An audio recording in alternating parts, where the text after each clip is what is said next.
Today, we're very grateful to have Kayla Burns and Taylor Love, two alums. By the way, can everybody hear me okay? Just give me a thumbs up, Mr. Akers. Okay, thank you. And Larry. Hi, Shelley. So we're pleased to have a couple of alums with us today. And what we're going to do in the first part is I'm just going to kind of have a little chat with them, and they're going to fill us in on what they're doing and where they've been. And then I'm going to open it up so you guys on the phone can put questions in the chat or comments in the chat, and we'll keep this interactive. Some of you were on last week or two's call and know how it worked. So we'll keep you on mute if you can, and then questions in the chat. So let me just start with Kayla for a second. Kayla, and I'm going to ask Taylor the same thing, but Kayla, why don't you tell everybody like what school you went to when you were at Breakthrough, and then what you did after Breakthrough, and then like what you're doing now. Can you do that for us? Yeah. Okay. So I went to Citizens Academy in kindergarten, but then I left for a couple of years, and then I came back in the 4th grade for elementary school, where I finished for the 4th and the 5th grade. And then I went to Citizens Leadership Academy, the middle school. I went there my entire middle school years, so 6th to 8th grade. And then I went on to John Hay School of Science and Medicine. I was only there for a year, and then I transferred to Hawkins School, where I went there for the remainder of high school. I graduated from Hawkins in 2019.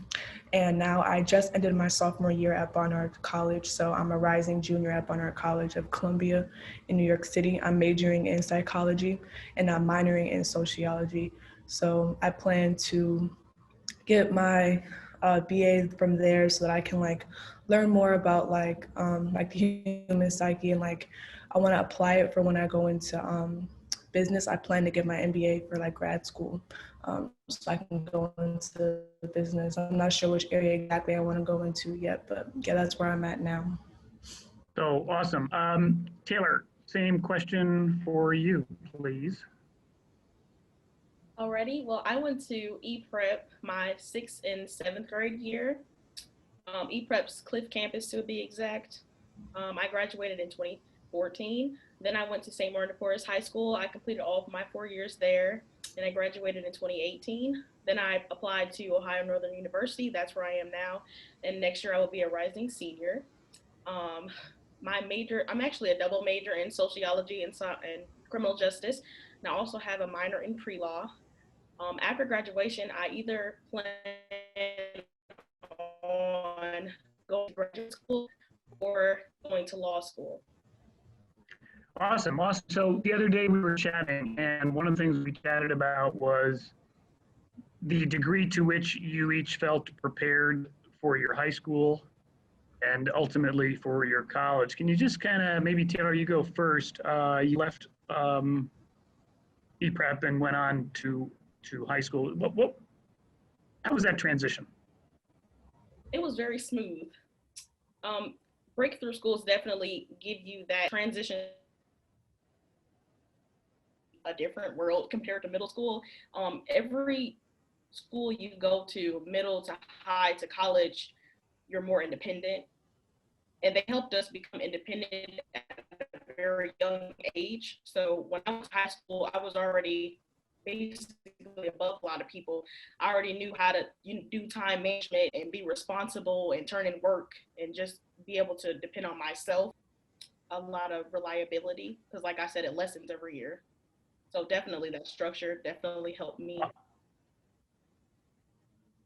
Yeah, and let's just talk a little bit more about the transition, not only how was it going into high school, but then also to college.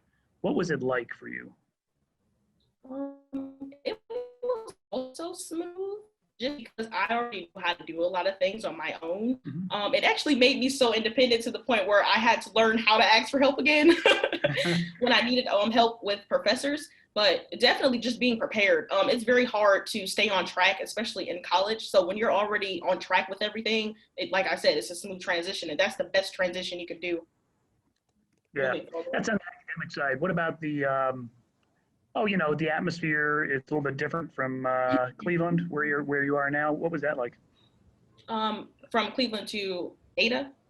Yeah, exactly. Ohio Northern, right? Yes. Well, it's a village for one. I'm from the big city, so it was definitely like at nighttime in Cleveland, you see lights and noise and things like that. You hear nothing here. We don't even have street lights or anything or traffic lights. So it's just super quiet all the time.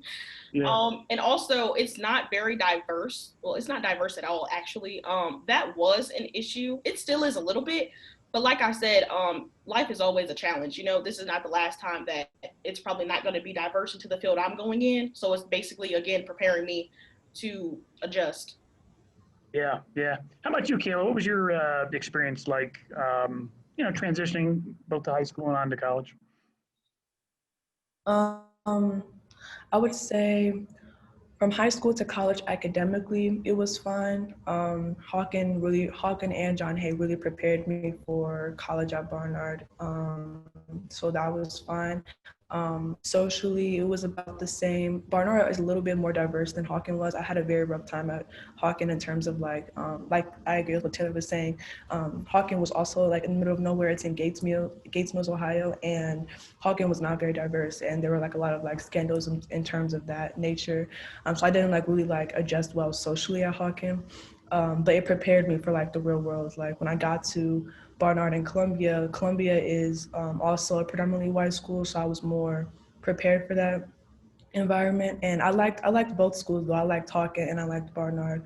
And then the transition from middle school to high school was fine too because I felt like they really prepared me in terms of like self-advocacy. Like I shared with you last week when we had met that I was more so like I was very used to participating in class, and I was really into like engaging into the classroom. Like I really enjoyed learning, but all the days where I didn't like understand the material, what was happening in class. Like I was too afraid to ask for help. But my teachers noticed that at Breakthrough. They noticed that and they reached out to me. They asked me what was going on. They noticed the difference on the days where I did understand the material and the days that I didn't understand the material. So they just had, I never forgot that day because my teacher was like telling me, you have to learn how to ask for help. There's nothing wrong with asking for help. There's no shame in asking for help and reaching out to your resources, reaching out to your teachers when you need the extra help. So that was something that I took with me to high school and to college because, I mean, at Hawken, at high school, it was more like, it was like still like they would, sorry, like I lost my train of thought. So like they would, Hawken, because it was such a small school, like they also noticed, but in college it wasn't like that. In college you have to learn how to ask for help. The professors aren't going to reach out to you, so that's why I was saying at Breakthrough I learned more about the self-advocacy part. So from middle school to high school was more rough because I came from John Hay, which was a mostly Black school, mostly African American and Hispanic school. Mhm. But then from John Hay to Hawken, that was where like I had experienced like a really rough culture shock. So what was that like? Talk more about that. I'm sure people would be interested in that. Was it from the student body? Was it the teachers? Was it the administration? What? Student body mainly, just because Hawken is a K through 12 school. So I came there my sophomore year, and most of the students there have been there since like kindergarten. So it was very cliquey on top of the fact that they weren't used to like seeing people of color at the school. Mhm. So that's why like they would just say ignorant things or like a lot of microaggressions, a lot of backhanded compliments, things that they thought were compliments, but like they weren't. They're just very like, like why would you say that? Like why would you make that assumption about me? So Mhm. that's why I didn't like really have that many friends there. If I did make friends there, interact with people there, it was people that came from similar situations, similar backgrounds as me. Sounds like you turned that negative into a positive by kind of channeling, learning about that, and then adjusting to it. And Yes. I think we talked last week. I think you both mentioned that those kind of experiences, although very unfair and unpleasant, ended up, I don't know, strengthening you in a way. Did I get that right? Yeah. Yeah. Taylor, something similar for you, or you want to say more? Well, definitely along the lines of what Kayla said, is definitely everything. The same way here with minorities. Like I said, it's not very diverse. I have had some experiences that I've actually voiced out, and I don't know if it had a positive effect on how they thought about me. But one thing is, you have to stand up for yourself, Yeah. and whatever it is, especially for those who are also underrepresented, just like you.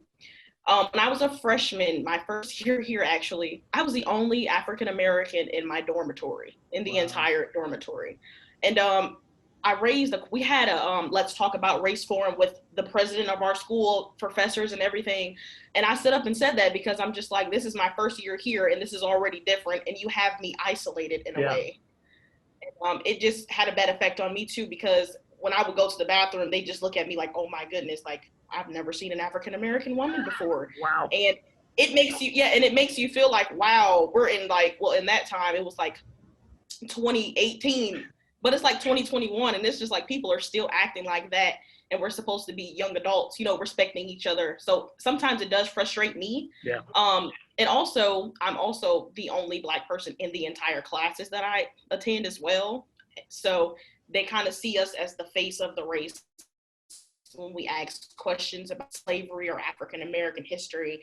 And my ancestors were in that. I wasn't in that personally. I do support it, but it's still good for people to just volunteer and not just like target you out all the time. Yeah. They try to put you on the forefront, and you're already on the forefront every single day. Like, they don't understand that we're uncomfortable 100% of the time, Mm-hmm. And I adjust to that not being uncomfortable because I know that I'm here to make a better life for myself. Yeah, quite a mature viewpoint. I think you were telling me that in the beginning, when you went to ONU, there was a cohort of African American students, and then you said they all left, right? They transferred out, probably because they had similar feelings to you, but you hung in there. Did I get that right? Definitely. I would say I did come with a few African American classmates, but by the second year, they transfer because they feel unaccepted. When you like ONU, when I got here, while I'm still here, they fight for diversity, which I understand. But you have to go about it the right way. If you make minority students feel unaccepted at your campus, and you allow for things to happen, and you don't put your foot forward to help them, why should I be here? You don't care about me. Yeah. I'm a student in your educational institution. You should care about me. But if you don't, I'm going to go elsewhere so someone else can care about me. Mm-hmm. So definitely. Yeah. Kayla, anything you want to add on this subject before we move on to something else?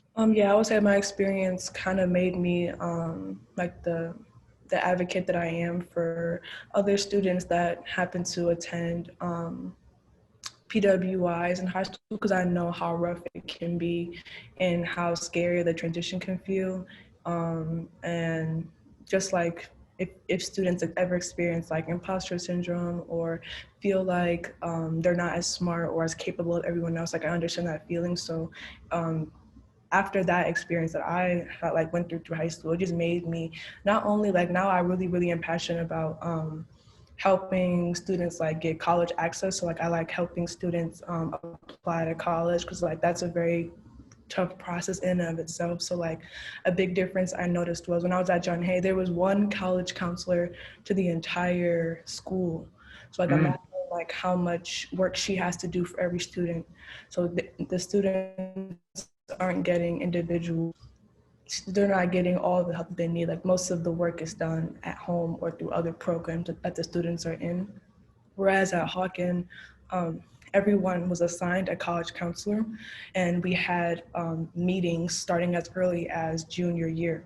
So I'm like, I mean, and that extra help was needed for me. So I was like, that's not really fair that, other students that attend like lower resource schools don't have that extra help when applying to college. So that's what inspired me to so me and two other friends at my school, my college, we started a program that helps young women that attend like under-resourced schools, low-income schools, for bi-POC women to apply to college. Like we help them, we mentor them individually to apply to college. So that inspired me in that way.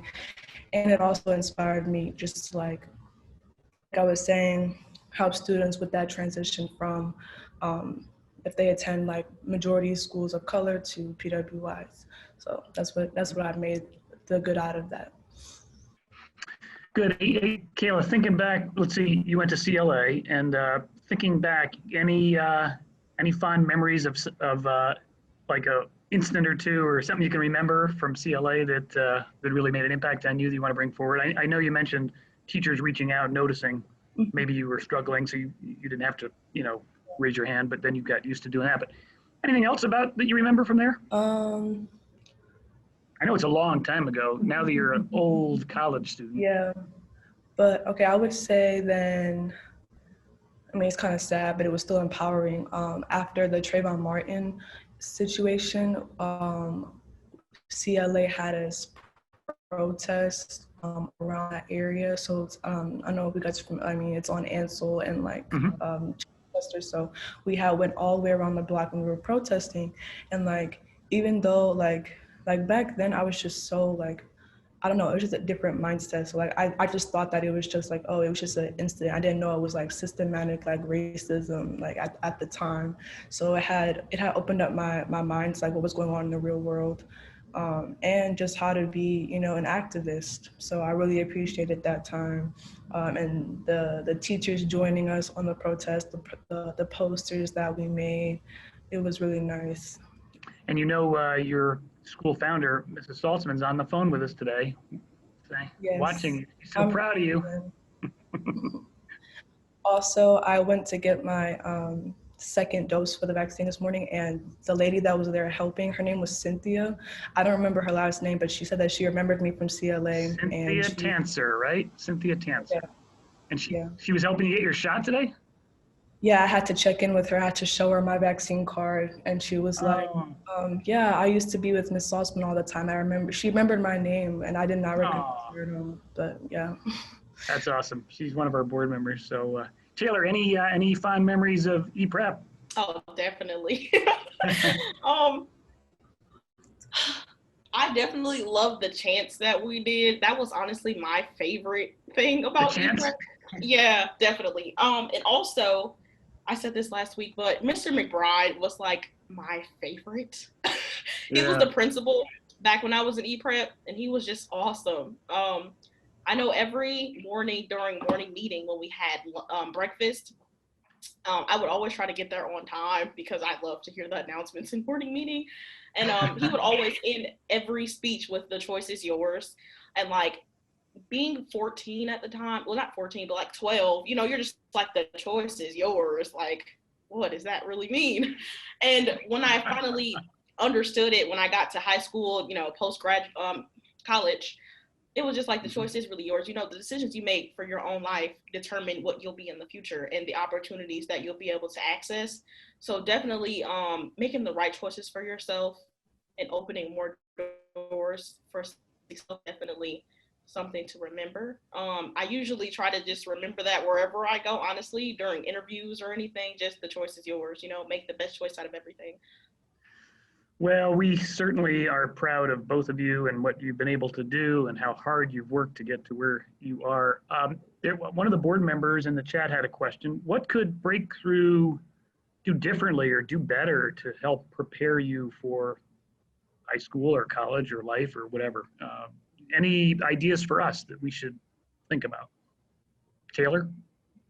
I would definitely say supporting students on a more personal level as well. When I was in ePrep, I had tons of friends that had a lot of things, including myself, going on in the personal life.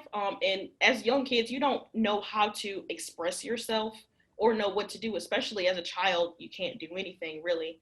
So I would say definitely, like, if a child's not having a great day, instead of sending them to the office or, writing them up, what's wrong? Some students at our school, some students, like I said, my friends, like, some people don't eat at home. The only source of food that they do have is at school for breakfast and lunch. And it's just like, you never know what's going on with these kids. So you could obviously help save them, their lives, honestly, to help them be better.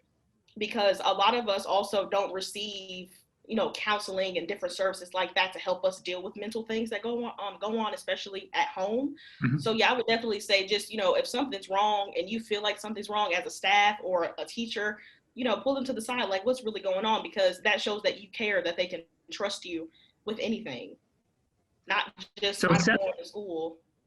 yeah, it sounds like you're talking about social emotional needs of our kids and kind of really digging into that, which I'm very happy to say since you left.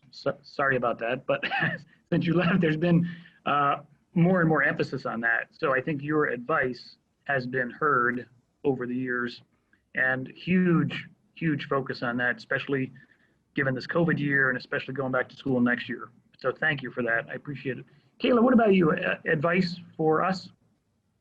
Yeah, I was gonna Or say, tell us something we should keep doing for sure. Either, both. yeah, I was gonna say something similar to Taylor, like implementing counselors in the schools, because Cleveland is a very rough city to live in, and that's where most of the students are from. So I think having a counselor, somewhere they can go to whenever they're having, issues at home. And sometimes it might even have to result in the counselor reaching out, because I know kids might not be so forthcoming at first when it comes to that. But yeah, I was going to say something similar.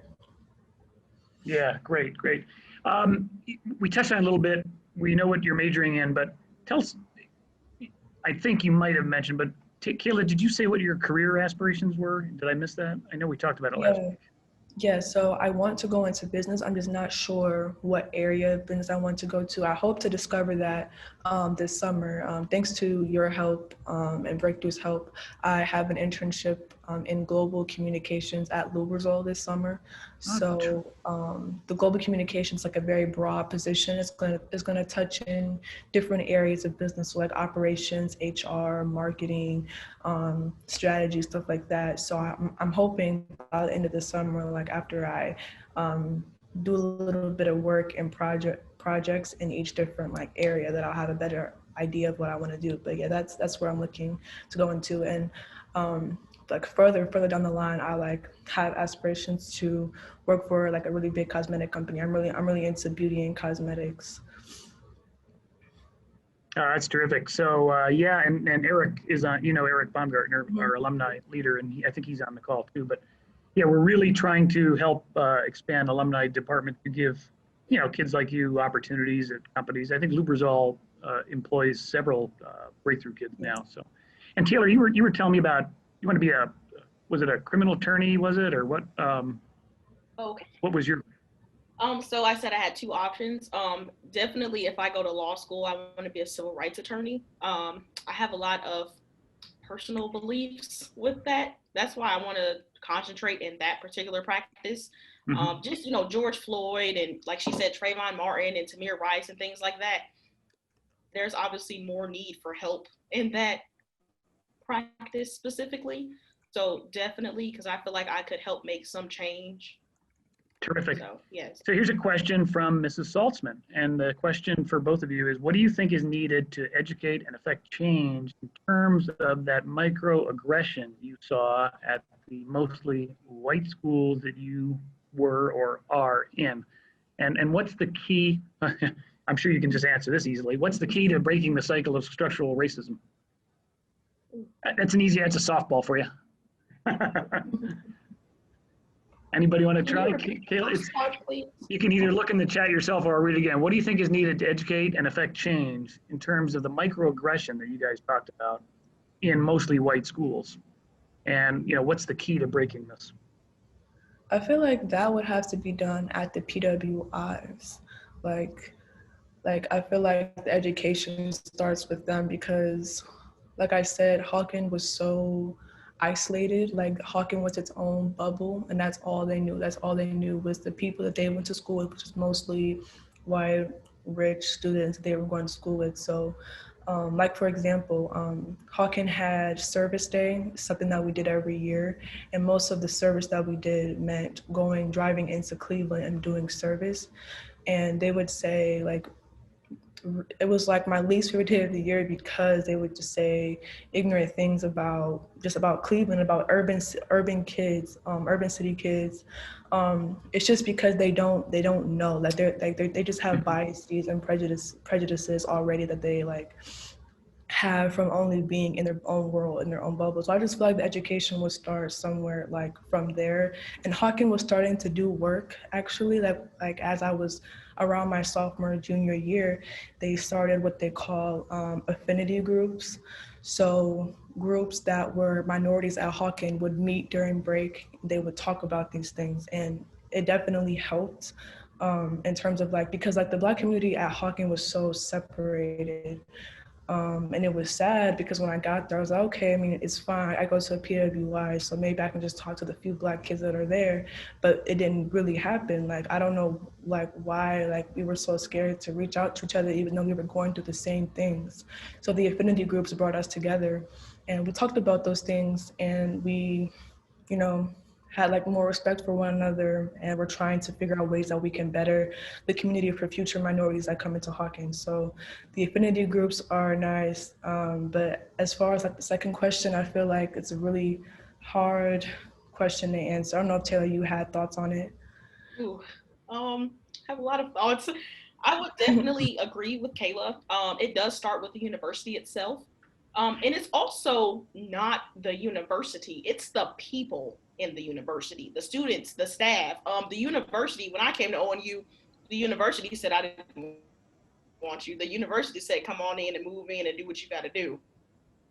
But like, when you meet with some professors and you ask them questions, they're just like, do you really think you should be here or something? And it's just like, why would you say something to me like that? Because you wouldn't say that to one of my counterparts.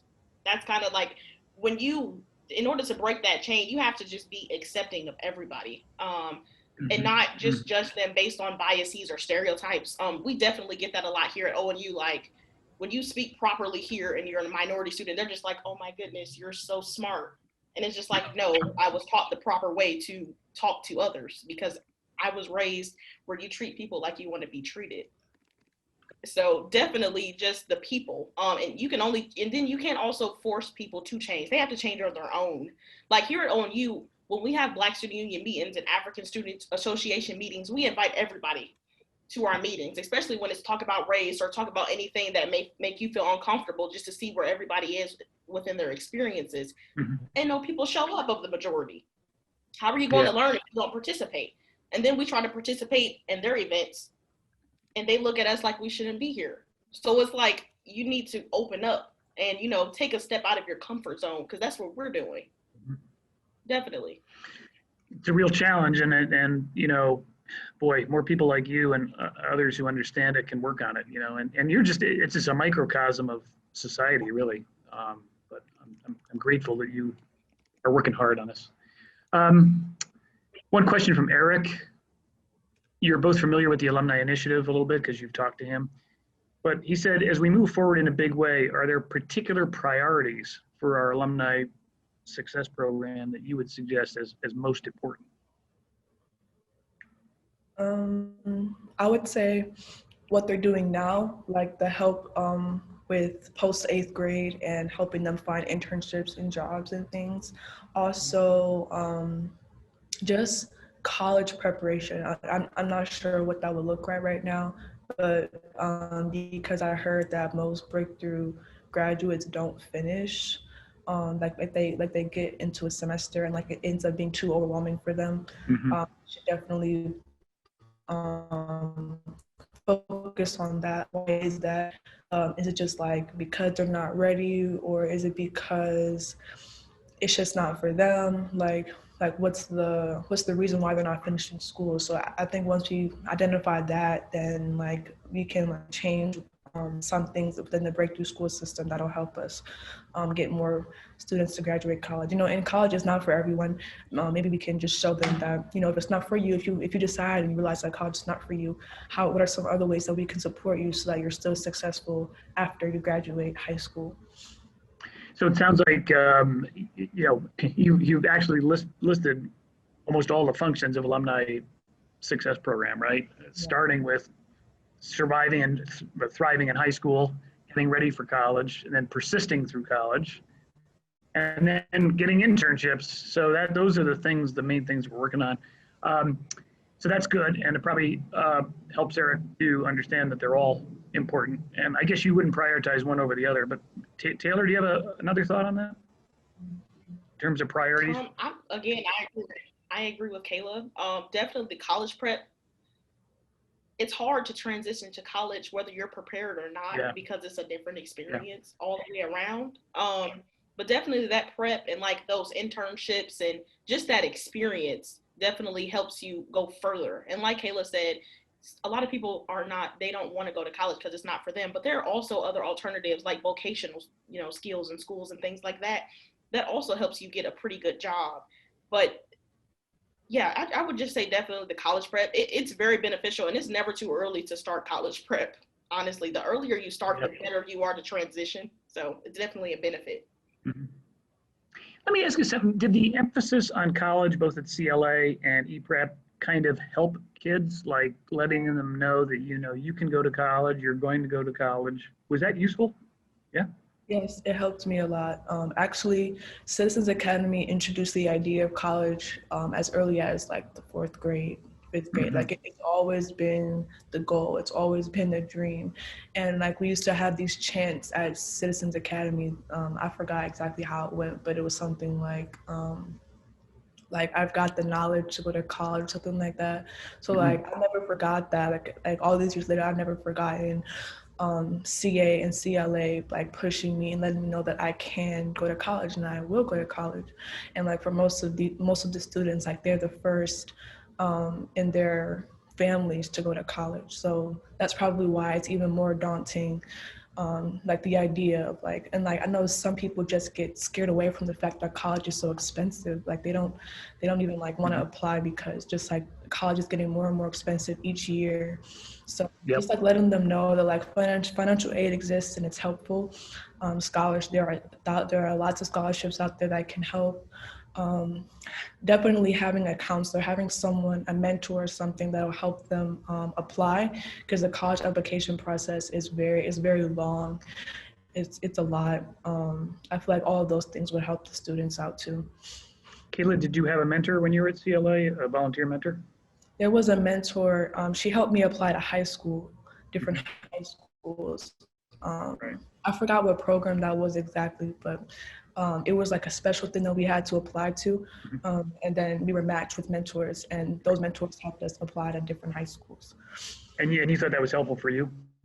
Yes, very helpful. Because like I said, like my mom was, she used to work a lot, so she didn't really have the extra time to help me with those applications. So the mentor helped a lot. That's good to hear. I'm glad it works. Taylor, anything from you on how the emphasis on college got through to you? I would say it definitely started with ePrep and with my high school, St. Martin too. A lot of minorities do not go to college. Most of us also don't even graduate high school. So for them to say, give us college prep information, it just shows that we do have a chance to go to college like everybody else. And that encourages us to work harder in order to get there.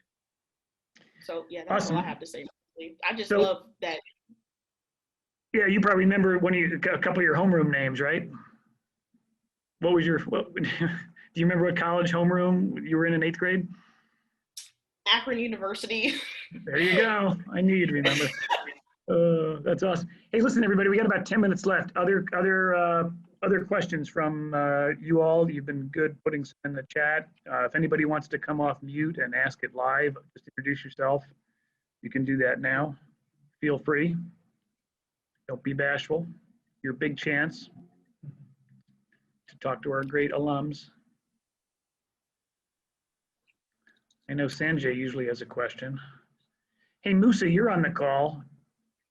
You're one of our great alums at Case. Since you're on the call, do you want to something on what you're doing? I think I see your name there. You there, Musa? You're on mute. All right, maybe he stepped away, but his name's there. Karen Brace, you went off of mute. Do you have something?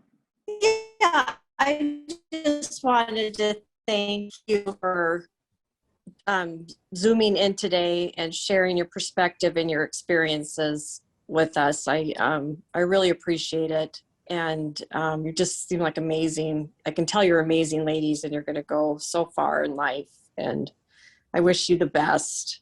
Thank you. Thank you. And Musa just wrote, hang on, but Eric, you got, oh, there's Musa. What's going on, buddy? I'm doing all right. Hey, everybody. I'm Musa Hakeem Jr. I graduated from Breakthrough in 2014 from ePrep Cliffs campus. From ePrep Cliffs campus, I went on to Cape School, which is a boarding school in Southern California. And now I'm getting ready to graduate in well, I'll be done with my last assignments in about like 17 days. Wow. Where are you going? I'm going to be working at Swagelock Company. I mean, where are you going? Where are you going to get your degree from? Oh, Case Western Reserve University. I thought I said that. My bad. And what's the degree in? Material science and engineering. So sounds like you're smart. Too smart for me. Something like that. So I've been told. Actually, Mr. Ivory's on the call, and wow, that's crazy. I haven't spoken to Mr. Ivory since I was at ePrep, and he was one of the people who was very instrumental in kind of getting me over the hump in that last couple months after I got into Kate, and kind of getting me ready and ready to get into a whole new chapter of my life. So it was kind of crazy to see him in the chat 3 weeks before I get ready to go into a new chapter in my life. So. Mr. Ivory's on the call. You want to say hello, Mr. Ivory? Thanks for all your help. Eric, you went off on mute. Did you have something you wanted to mention? You're on mute now, but you were off mute for a minute ago. There we go. Yeah, I just wanted to say again, just a thank you and to applaud both Kayla and Taylor. I know you both pretty well, and I know Musa real well too. And you are all thoughtful, mature, wonderful role models, wonderful examples. And for those on the call who don't know, we have 2,130 alumni as of next month. So if we can somehow multiply the Kaylas and the Taylors and the Musas and bring your level of success to all of our alumni, it would be a most wonderful thing here in Cleveland. So thank you for your continued involvement with Breakthrough. Amen. There's a couple more questions that came up in the chat. We have a few more minutes. So one question for you guys is this: in the black-white relationship, have you been made to feel like it's the black person who has to have the burden of improving the situation? Like, is it on you? Is that the feeling you're getting, Taylor? Yes. Definitely. Yeah. It's when these questions that you ask, it's just like straightforward, because these are things that, you know, me and my friends try to overcome on a daily basis before we get out of here. Because if we try to fix it after we leave, then more minority students will have, you know, they won't have to worry about things like that. But I really do. It feels like we're the burden because no one else is helping us. So it's just us alone. And we have to carry that burden every day because, you know, we get a lot of things like, well, I don't see any racism on the campus. Mm-hmm. And I'm just like, probably because you're not opening your eyes. So yeah, definitely. I don't know. It's like we're alone. You know, you try to get people, and then